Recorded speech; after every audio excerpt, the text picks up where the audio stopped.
Notre 15 type pour affronter le Japon. À quelques jours du premier match de la tournée d'automne face au Japon, voici l'équipe que nous aimerions voir. Même s'il a plus de chances de se retrouver à l'ouverture, un Thomas Ramos à l'arrière, on ne fait pas mieux. D'autant plus qu'il semble s'être amélioré sous les ballons hauts, un bon point s'il le couple avec son bon jeu au pied. Ces remontées de balles pourraient être intéressantes dans l'entrejeu face au Japon. Bon, je pense que pour les ailiers, on va vite tomber d'accord, Damien Penaud n'est pas vraiment inquiété. Toujours aussi bon sur son aile et impérial en ce début de saison, personne ne devrait lui passer devant. D'autant plus que le nombre important de joueurs bordelais dans les lignes d'arrière pourrait permettre aux Bleus de développer plus facilement leurs attaques. En l'absence de Porter, Remo et Fana, Paul Coste pourrait connaître sa première cape chez les grands. Bien qu'il ne soit encore qu'un remplaçant avec le Stade Toulousain, il a de quoi répondre présent avec les Bleus. Associé à Gaël Fickou, le 3/4 centre pourrait se révéler cet automne. Indéboulonnable avec Fabien Galtier, Gaël Fickou devrait être une nouvelle fois de la partie avec les Bleus. Capitaine de la défense depuis plusieurs années, son apport psychologique peut être important pour l'équipe. Même s'il n'est plus à son top niveau, il est important de pouvoir compter sur ce genre de joueur dans des matchs cadenassés.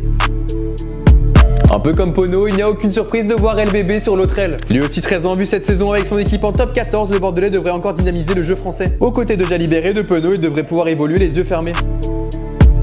Pour nous, Jalibert devrait être titulaire à l'ouverture pour le récompenser de son bon début de saison. Et puis bon, rester sur ses mauvaises performances durant le 6 Nations n'est pas vraiment une bonne chose. Et c'est vrai que ça fait rêver de pouvoir tester le duo Dupont-Jalibert à leur prime au plus vite, car ça pourrait envoyer du jeu.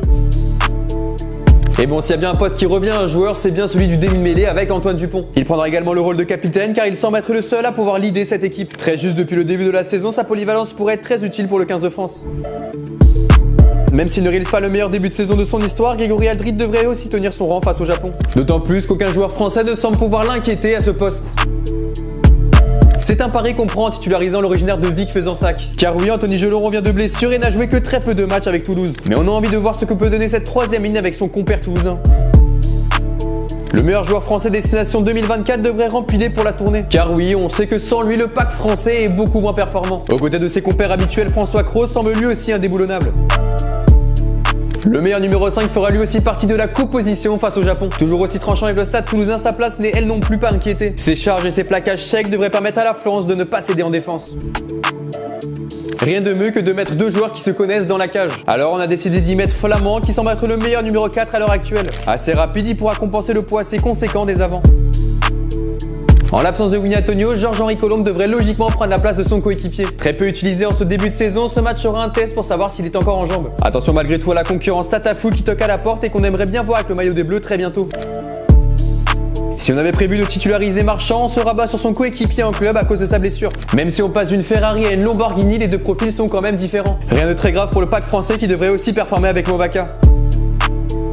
Comme Marchand, nous avions à l'origine la volonté de titulariser Dani Priso. En l'absence du Toulonnais, on va devoir faire confiance à Reda Wardi en forme depuis le début de saison. Associé à son coéquipier en club, on a affaire à une des meilleures premières lignes du top 14. Mais alors, quel autre joueur aimerais-tu voir face au Japon? Dis-le moi dans les commentaires et si tu as kiffé, n'hésite pas à t'abonner à Cop Rugby.